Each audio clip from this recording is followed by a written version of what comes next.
Acara ini berjalan lancar karena disponsori oleh Ikatan Alumni ITB Chevron, Ikatan Alumni ITB Kepulauan Riau, dan Bimbel Nurul Fikri Pekanbaru. FTI atau Fakultas Teknologi Industri adalah salah satu fakultas di ITB yang mana di dalamnya terdapat 6 prodi yang terbagi pada 3 kampus. Yaitu pada kampus Ganesha terdapat Teknik Kimia, Teknik Fisika, Teknik Industri, dan Manajemen Rekayasa Industri. Selanjutnya pada kampus Jatinangor terdapat Teknik Pangan dan Teknik Bioenergi dan Kemurgi. Dan terakhir pada kampus Cirebon juga terdapat Teknik Industri.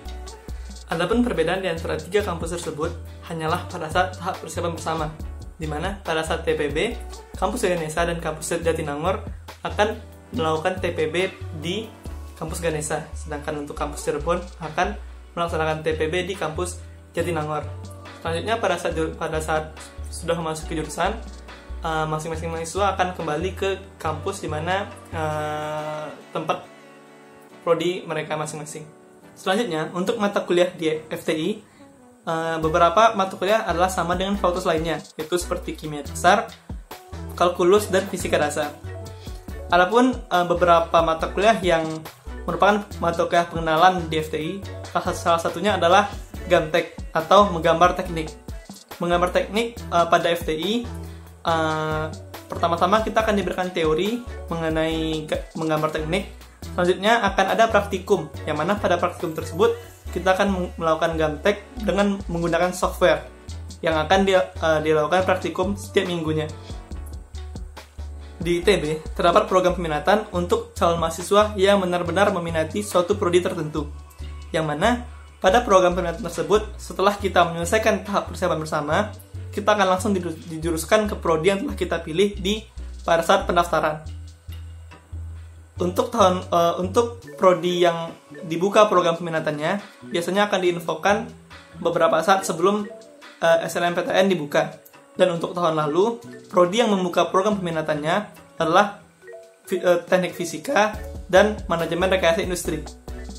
Halo semuanya, perkenalkan nama aku Azra dari jurusan Teknik Fisika angkatan 2019. Nah, tadi kan teman aku udah ngejelasin nih jurusan-jurusan apa aja sih yang ada di Fakultas Teknologi Industri, baik itu di kampus Ganesha, kampus Jatinangor, maupun kampus Cirebon. Aku bakal ngebahas dari kampus Ganesha dulu ya teman-teman. Oke, yang pertama itu ada Teknik Industri. Jadi, Teknik Industri itu ngapain sih, belajar apa aja sih, terus pas bekerjanya itu apa, terus mata kuliah yang di tahun pertama itu yang bakal kepake banget itu apa aja. Nah, oke, aku bakal ngejelasin ya. Nah, jadi Teknik Industri ini mereka mempelajari gimana sih cara memproduksi sesuatu atau suatu produk, tapi mereka melihat gimana cara menambah efektivitas dari suatu produk itu atau meningkatkan produktivitasnya. Nah, makanya nih nanti kalau misalnya kalian masuk ke jurusan Teknik Industri, kalian nggak bakal jauh-jauh dari kata-kata efektif, efisien, produktivitas, dan lain-lain. Nah, terus Teknik Industri ini mereka melihat suatu sistem itu secara holistik. Nah, secara holistik ini apa?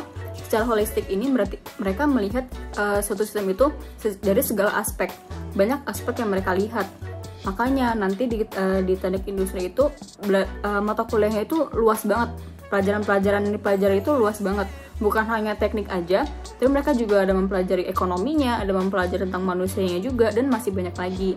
Oleh karena itu, makanya nih prospek kerja dari Teknik Industri ini juga luas banget, bukan hanya di ranah teknik aja. Makanya kalau misalnya kalian lihat nih di suatu event atau di LinkedIn mungkin ya, kalian bakal lihat lulusan Teknik Industri bekerja sebagai human research atau menjadi CEO atau menjadi atau di bidang marketing gitu. Nah, itu hal yang wajar sebenarnya karena di pelajaran itu luas banget.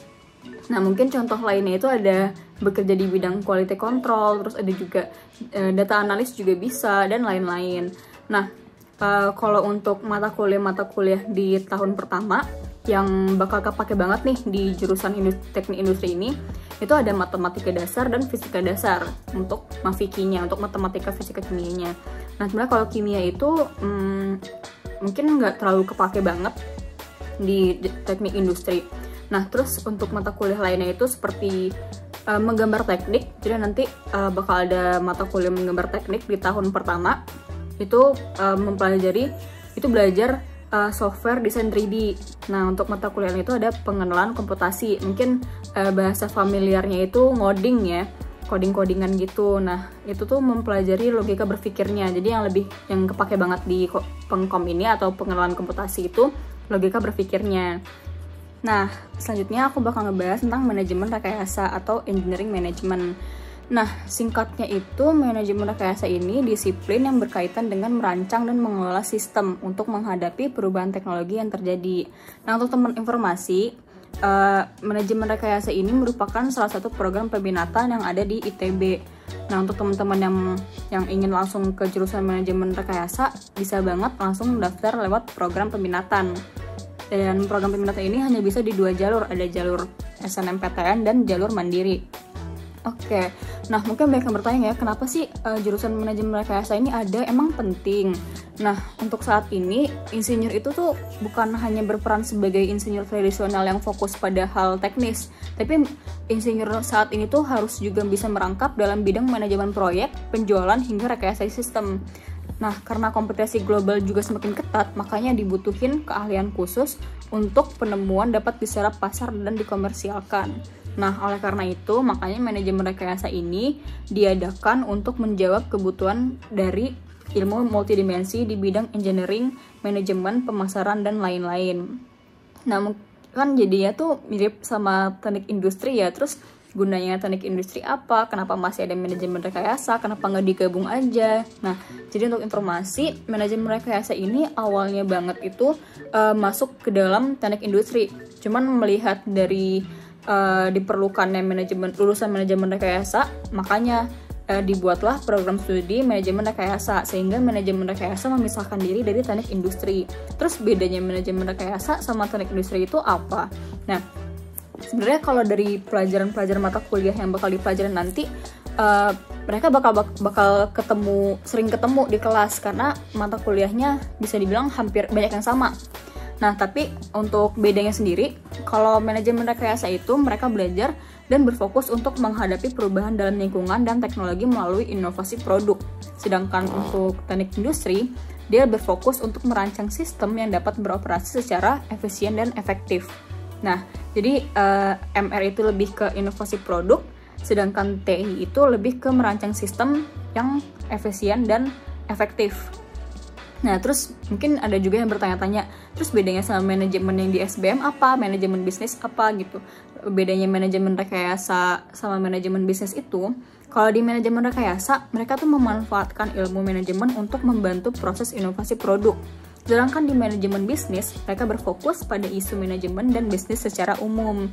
Nah, terus di MR nanti belajar apa aja nih? Nah, mungkin yang hanya ada di MR itu, yang hanya ada di manajemen rekayasa itu, contohnya seperti estimasi produk, terus ada juga contohnya peramalan teknologi, dan lain-lain.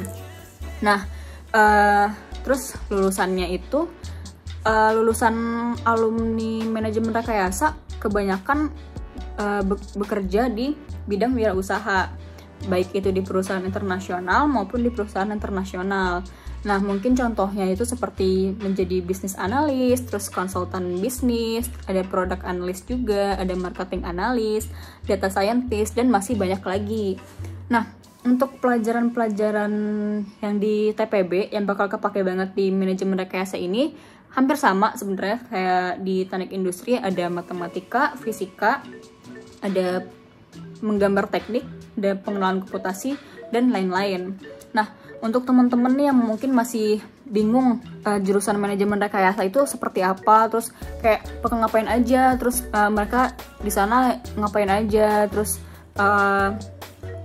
mungkin terus kayak organisasinya itu ngapain aja, kebiasaan mahasiswa manajemen rekayasa itu ngapain aja. Nah, teman-teman bisa banget nih follow atau cari tahu di Instagram mereka punya Instagram sendiri di @mr_itb. Nah, untuk teman-teman yang masih penasaran sama jurusan MR ITB, sabi banget nih ya cek di Instagram ini, itu banyak banget yang mereka post. gitu teman-teman. Oke, selanjutnya aku bakal ngebahas tentang teknik kimia. Nah, teknik kimia ini merupakan salah satu jurusan yang banyak diminati oleh mahasiswa FTI. Nah, jadi teknik kimia ini ngapain? Jadi teknik kimia ini merupakan program studi yang mempelajari teknologi perancangan pabrik. Nah, pabrik yang dirancang ini bisa berupa pabrik kimia, bioproses, makanan, dan masih banyak lagi. Hampir seluruh pabrik yang ada di dunia ini tuh dirancang oleh sarjana teknik kimia. Nah, perancangan pabrik yang dimaksud ini itu tuh merancang proses-proses yang terjadi di dalam pabrik, seperti perancangan reaksi dalam reaktor untuk menghasilkan produk yang diharapkan. Terus ada juga sistem penggunaan sumber daya yang ada di pabrik, pengendalian proses, dan lain-lain. Nah, sebenarnya bukan cuma perancangan pabrik nih, di sini teman-teman juga akan mempelajari gimana caranya membuat proses kimia atau biologis yang terjadi baik di dalam pabrik maupun di luar pabrik menjadi lebih cepat dan efisien agar sesuai dengan yang diharapkan. Nah, contoh sederhananya yang sering ditemuin di kehidupan sehari-hari itu ada proses fermentasi. Misalnya kayak dalam proses pembuatan yogurt, keju, kecap, roti, dan lain-lain. Nah, mungkin contoh lainnya itu bisa kayak pemurnian minyak bumi dan gas alam, ada juga proses produksi bensin dan solar, dan lain-lain. Nah, untuk di teknik kimia ini, prospek kerjanya itu luas banget teman-teman, karena yang dipelajari itu luas. Jadi saat ini itu kebutuhan dunia akan industri itu pastinya akan terus meningkat. Karena akan terus meningkat itu makanya kemampuan seorang sarjana teknik kimia untuk menangani masalah industri ini juga semakin luas. Nah, makanya nanti di teknik kimia itu ada program studi teknik kimia itu juga mempelajari materi tentang mewujudkan pembangunan berkelanjutan atau sustainable development. Nah, untuk prospek kerjanya sendiri bisa dibilang memiliki prospek kerja yang cukup luas seperti pada industri ataupun bidang lainnya. Mungkin untuk di bidang industri itu ada industri proses kimia, misal kayak industri pupuk atau pengolahan minyak bumi, kertas, polimer, gas, logam, makanan, dan lain. Nah, untuk non industrinya tuh bisa juga ada di instansi pendidikan, mungkin bisa mengajar, atau ada juga di instansi pemerintah, atau ada juga instansi penelitian, bisa juga nih untuk teman-teman masuk ke meneliti, bisa jadi peneliti. Terus juga ada juga kerja di bank, dan tidak menutup kemungkinan untuk kerja di wirausaha atau membuka usaha sendiri.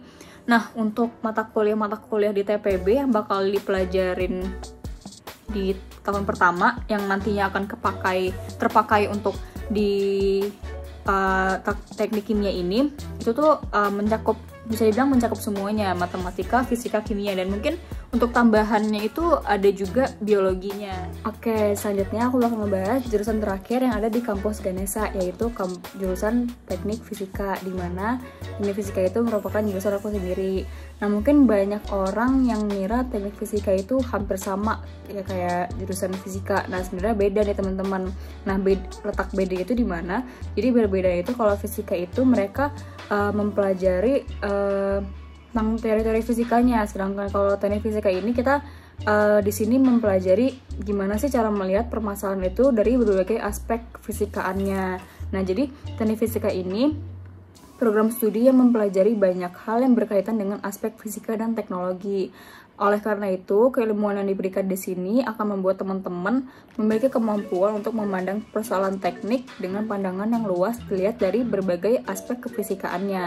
Nah, oleh karena itu, gak heran nih nanti kalau misalnya teman-teman masuk jurusan di teknik fisika bakal ketemu mata kuliah yang mirip-mirip kayak di program studi lainnya, kayak program studi teknik elektro, program studi teknik kimia, teknik mesin, dan teknik material. Karena teknik fisika itu emang luas, jadi makanya yang dipelajarin itu banyak. Nah, seperti yang udah aku bilang tadi, kita bakal nemu mata kuliah yang dari program studi lain. Nah, makanya nih teknik fisika ini sering disebut juga sebagai jembatan dari bidang-bidang teknik. Jadi teknik fisika ini berperan sebagai menjembatani antara teknik yang satu dengan teknik yang lainnya. Nah, maksudnya menjembatani ini apa? Jadi kalau misalnya ada suatu permasalahan, kita bisa nih menganalisa dari aspek dari teknik yang satu dan teknik yang lainnya. Jadi tidak hanya berfokus ke satu aspek teknik saja. Nah, itu juga merupakan salah satu keunggulan dari teknik fisika karena kita bisa melihat dari berbagai aspek. Nah, terus juga seorang lulusan teknik fisika ini bukan berarti tidak mempunyai suatu keahlian khusus ya. Itu kan kayak tadi kan ada yang dari mata kuliahnya, ada yang dari teknik elektro, ada yang teknik mesin, teknik kimia, dan teknik-teknik lainnya. Makanya kayak mikirnya kayak terus yang jadi khususnya teknik fisika apa? Nah, di teknik fisika ini jadi nanti di tingkat ketiga, di tahun ketiga itu kita akan memilih kelompok keahlian. Nah, kelompok keahlian itu terdiri dari 4 kelompok keahlian. Kalau di teknik fisika ada kelompok keahlian teknik fisika, kelompok keahlian instrumentasi dan kontrol, kelompok keahlian fisika bangunan, dan kelompok keahlian material fungsional maju. Nah, tentunya kelompok keahlian tersebut mempunyai bidang yang berbeda-beda. Misalnya nih kayak fisika bangunan itu lebih fokus ke pencahayaan dan akustik. Terus kalau misalnya instrumentasi dan kontrol lebih fokus ke instrumentasinya gitu. Nah, terus prospek kerjanya teknik fisika itu apa aja? Nah, bisa dibilang prospek kerjanya teknik fisika ini sangat luas karena karena mempelajari banyak aspek dan melihat dari aspek kefisikaannya lebih tepatnya. Nah, makanya nggak jarang banyak alumni teknik fisika yang terjun di dunia yang justru pekerjaannya itu tanahnya anak mesin, anak kimia atau anak elektro dan lain-lain gitu. Misalnya kayak kalau untuk spesifiknya itu untuk yang khususnya itu mungkin bisa kerja di sebagai engineering, sebagai teknisi instrumentasi, atau bisa kerja juga sebagai di bidang tata udara atau di bidang tata cahaya dan suara atau bidang rekayasa sistem dan teknologi dan lain-lain. Nah, itu kan di bidang tekniknya ya. Untuk di bidang non tekniknya ada juga nih teman-teman, bisa juga sebagai dosen atau peneliti, atau mungkin teman-teman yang suka berwirausaha bisa juga terjun di bidang wirausaha saat kerja nanti. Dan dimana wirausaha itu mungkin khususnya lebih ke bidang kerekayasaan. Nah, untuk perusahaan-perusahaannya sendiri itu juga banyak, bukan hanya 1-2 aja. Jadi banyak perusahaan yang membuka lowongan untuk seorang sarjana teknik fisika. Ada Pertamina, ada Telkom, ada PLN, ada Astra, dan lain-lain. Nah, untuk informasi, sebenarnya teknik fisika ini merupakan salah satu program peminatan yang ada di Fakultas Teknologi Industri. Jadi untuk teman-teman yang mau langsung untuk di jurusan teknik fisika bisa mendaftar lewat program peminatan di jalur SNMPTN ataupun jalur mandiri. Nah, untuk teman-teman yang mau tahu lebih lanjut tentang teknik fisika, bisa banget cek di webnya ITB. Di situ dia ngejelasin semua jurusan, sebenarnya semua jurusan, bukan hanya teknik fisika. Dia juga menjelaskan ada jurusan kimia, ada teknik kimia, teknik industri, dan lain-lain. Nah, jadi untuk teman-teman yang masih bingung, kayak teknik kimia ngapain ya, atau teknik industri ngapain ya, atau teknik fisika ngapain ya, nah bisa banget nih cek di webnya ITB. Nah, selanjutnya kita bakal ke kampus lainnya, yaitu kampus Jatinangor. Nah, untuk kampus Jatinangor sendiri, di kampus Jatinangor itu ada 2 jurusan. Ada jurusan teknik pangan dan teknik bioenergi dan kemurgi. Untuk teknik pangan, ini nih, jadi untuk informasi, teknik pangan dan teknik bioenergi dan kemurgi ini merupakan sub keilmuan dari teknik kimia. Jadi awalnya banget itu mereka merupakan sub keilmuan dari teknik kimia. Jadi masih digabung, cuman melihat kondisi, jadi diperlukan lulusan-lulusan yang lebih spesifik ilmunya. Makanya dipecah menjadi teknik pangan dan teknik bioenergi dan kemurgi yang berlokasi di kampus Jatinangor. Nah, untuk teknik pangan merupakan sub keilmuan yang mempelajari tentang pengolahan bahan pangan. Dulu ini namanya teknologi pangan. Nah, teknologi pangan ini tadi aku jelasin merupakan sub jurusan dari teknik kimia, tapi sekarang udah menjadi jurusan baru yang namanya teknik pangan. Nah, teknik pangan ini suatu disiplin ilmu yang menggabungkan ilmu pangan, mikrobiologi, dan ilmu rekayasa.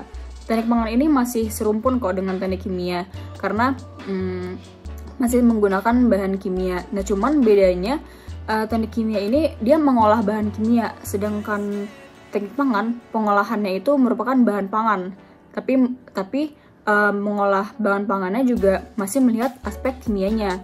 Nah, teknik pangan ini mempelajari mulai dari memformulasikan bahan, proses produksi, proses pengemasan, proses penyimpanan, terus hingga proses distribusinya.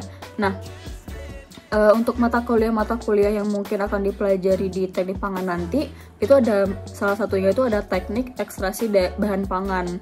Terus ada juga termodinamika proses pangan, ada kimia organik, ada fisika pangan juga, ada pengemasan pangan, dan masih banyak lagi. Nah, untuk prospek kerjanya sendiri, sebenarnya prospek kerja teknik pangan ini hampir sama dengan prospek kerja teknik kimia, bisa dibilang juga luas. Mungkin ada penerapan sistem food safety, ada juga bidang pengembangan produk pangan dan proses produksi pangan baru, ada juga bidang ekspansi pasar, dan masih banyak lagi. Contohnya itu mungkin yang lebih spesifiknya mungkin bisa jadi product development, atau menjadi di bidang quality control, atau bisa juga bekerja di BPOM, atau mungkin bisa juga buka usaha pangan sendiri, dan masih banyak lagi. Nah, untuk pelajaran-pelajaran mata kuliah yang di TPB atau tahun pertama yang bakal kepake banget di jurusan teknik pangan ini hampir sama kayak teknik kimia, ada fisika, matematika, kimia, dan ada sedikit biologinya. Untuk teman-teman mungkin yang teman-teman yang suka dengan makanan, yang mungkin penasaran dengan gimana sih cara memproduksi suatu makanan ini gitu, kayak proses fermentasi ini terjadi gimana, nah bisa banget nih masuk ke teknik pangan.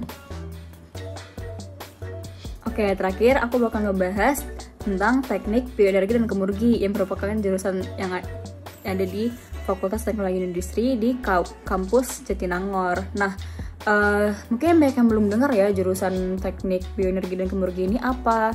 Nah, jadi sebenarnya bisa dibilang jurusan teknik bioenergi dan kemurgi ini jurusan yang baru karena baru berdiri tahun 2015, dan awalnya itu dia masih masuk ke dalam jurusan teknik kimia. Nah, makanya nanti belajarnya itu nggak jauh-jauh beda sama teknik kimia. Nah, terus kalau ditanya belajarnya apa aja, simpelnya mereka belajar gimana cara mengolah bahan alam, misalnya kayak tumbuhan atau hewan, jadi produk non-pangan, tapi secara komersial atau industrial. Nah, fokusnya itu belajar mengolah bahan baku alam, jadi produk non-pangan secara industrial. Misalnya nih, belajar cara menyusun prosesnya, terus bahan bakunya itu harus diolah seperti apa, terus melalui berbagai tahapan sampai jadi produk itu apa aja. Terus juga mereka juga mempelajari segala aspeknya, mulai dari menghitung neraca massa dan energi, terus kalau misalnya pakai alat itu seberapa besar atau seberapa tebal, jadi ya sebenarnya ujung-ujungnya bisa dihitung ke ekonominya juga.